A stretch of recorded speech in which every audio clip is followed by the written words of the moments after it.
So I'll be showing you how to repost videos on TikTok. So once you get a TikTok video that you like and you want to repost it so your followers can see it, then simply tap on this little arrow here, and from the menu just go ahead and tap on repost. Now that TikTok video is now reposted. Now you can also add a comment, and this comment is going to be added to your repost, and it's going to be like the caption of your repost. So let's go ahead and put those laughing emojis and tap on send.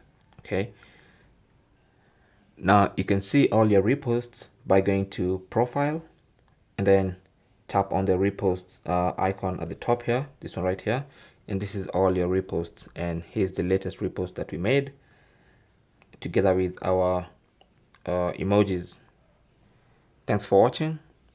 Comments and questions down below, and good luck.